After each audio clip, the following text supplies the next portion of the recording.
Chapter 26. He beats me and I rail at him. O worthy satisfaction, would it were otherwise, that I could beat him while he railed at me. Troilus and Cressida. But Fred did not go to Stone Court the next day, for reasons that were quite peremptory.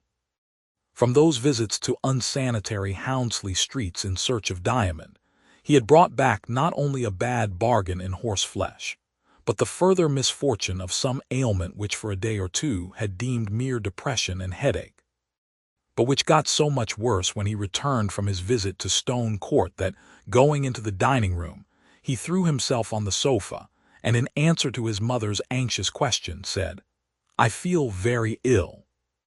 I think you must send for Wrench." Wrench came, but did not apprehend anything serious, spoke of a slight derangement, and did not speak of coming again on the morrow. He had a due value for the Vincy's house, but the wariest men are apt to be dulled by routine, and on worried mornings will sometimes go through their business with the zest of the daily bell-ringer. Mr. Wrench was a small, neat, bilious man with a well-dressed wig. He had a laborious practice, an irascible temper, a lymphatic wife and 7 children, and he was already rather late before setting out on a 4-mile drive to meet Dr. Minchin on the other side of Tipton, the decease of Hicks, a rural practitioner, having increased Middlemarch practice in that direction. Great statesmen and why not small medical men? Mr. Wrench did not neglect sending the usual white parcels, which this time had black and drastic contents. Their effect was not alleviating to poor Fred, who, however, unwilling as he said to believe that he was in for an illness, rose at his usual easy hour the next morning and went downstairs meaning to breakfast, but succeeded in nothing but in sitting and shivering by the fire. Mr. Wrench was again sent for, but was gone on his rounds, and Mrs. Vincy, seeing her darling's changed looks and general misery, began to cry, and said she would send for Dr. Sprague. "Oh, nonsense, mother." "It's nothing," said Fred, putting out his hot, dry hand to her. "I shall soon be all right. I must have taken cold in that nasty, damp ride." "Mamma," said Rosamond, who was seated near the window. The dining-room windows looked on that highly respectable street called Lowick Gate. "There is Mr. Lydgate stopping to speak to someone. If I were you I would call him in. He has cured Ellen Bulstrode. They say he cures everyone." Mrs. Vincy sprang to the window and opened it in an instant, thinking only of Fred and not of medical etiquette. Lydgate was only 2 yards off on the other side of some iron palisading, and turned round at the sudden sound of the sash, before she called to him. In 2 minutes he was in the room, and Rosamond went out, after waiting just long enough to show a pretty anxiety conflicting with her sense of what was becoming. Lydgate had to hear a narrative in which Mrs. Vincy's mind insisted with remarkable instinct on every point of minor importance, especially on what Mr. Wrench had said, and had not said about coming again. That there might be an awkward affair with Wrench, Lydgate saw at once, but the case was serious enough to make him dismiss that consideration. He was convinced that Fred was in the pink-skinned stage of typhoid fever, and that he had taken just the wrong medicines. He must go to bed immediately, must have a regular nurse, and various appliances and precautions must be used, about which Lydgate was particular. Poor Mrs. Vincy's terror at these indications of danger found vent in such words as came most easily. She thought it very ill usage on the part of Mr. Wrench, who had attended their house so many years in preference to Mr. Peacock, though Mr. Peacock was equally a friend. Why Mr. Wrench should neglect her children more than others, she could not for the life of her understand. He had not neglected Mrs. Larcher when they had the measles, nor indeed would Mrs. Vincy have wished that he should. And if anything should happen— Here poor Mrs. Vincy's spirit quite broke down, and her Niobe throat and good-humored face were sadly convulsed.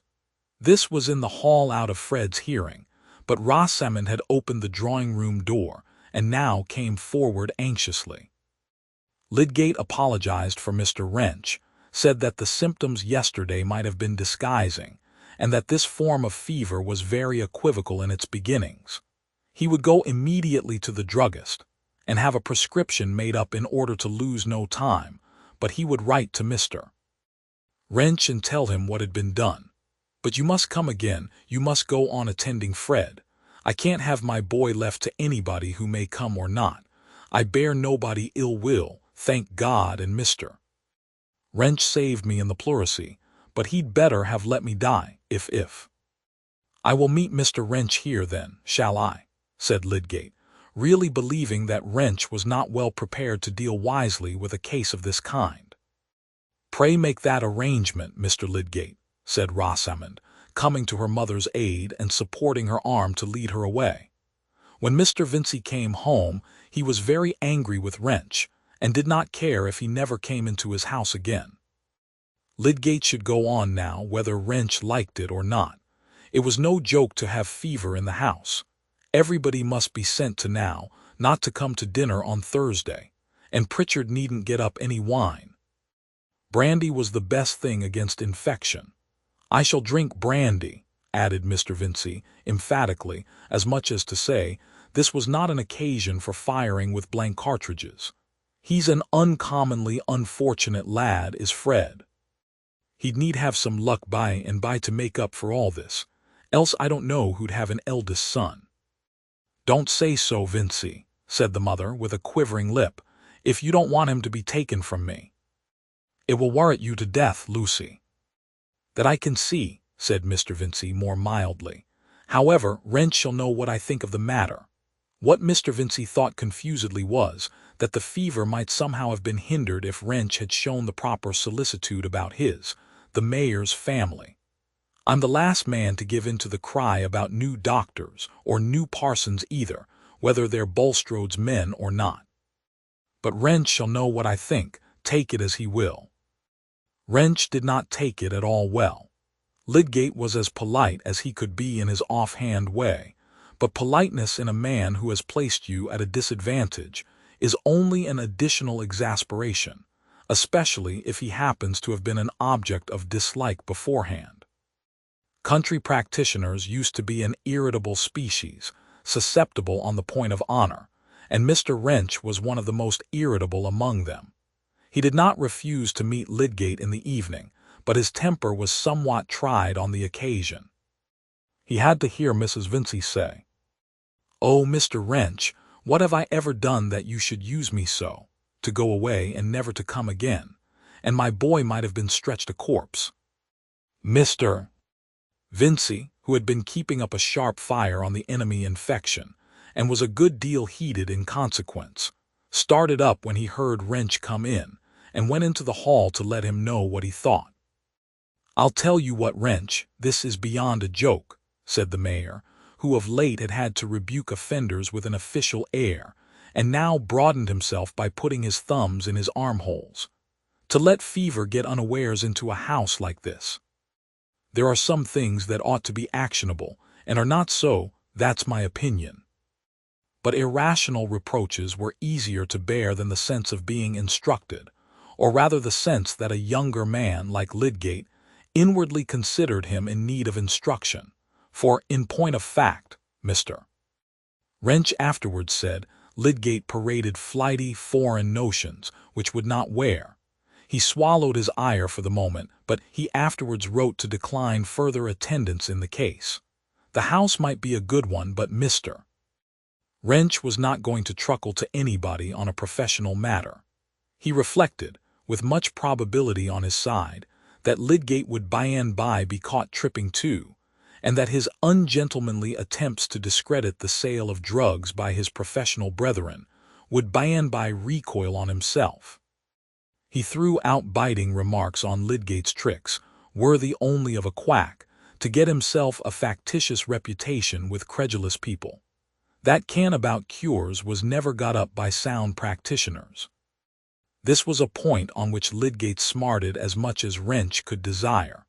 To be puffed by ignorance was not only humiliating, but perilous, and not more enviable than the reputation of the weather prophet. He was impatient of the foolish expectations amidst which all work must be carried on, and likely enough to damage himself as much as Mr. Wrench could wish, by an unprofessional openness. However, Lydgate was installed as medical attendant on the Vinceys, and the event was a subject of general conversation in Middlemarch. Some said that the Vinceys had behaved scandalously, that Mr. Vincey had threatened Wrench, and that Mrs. Vincey had accused him of poisoning her son.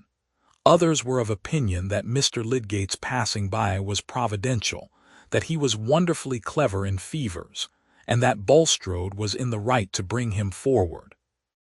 Many people believed that Lydgate's coming to the town at all was really due to Bulstrode, and Mrs. Taft, who was always counting stitches and gathered her information in misleading fragments caught between the rows of her knitting, had got it into her head that Mr. Lydgate was a natural son of Bulstrode's, a fact which seemed to justify her suspicions of evangelical laymen. She one day communicated this piece of knowledge to Mrs.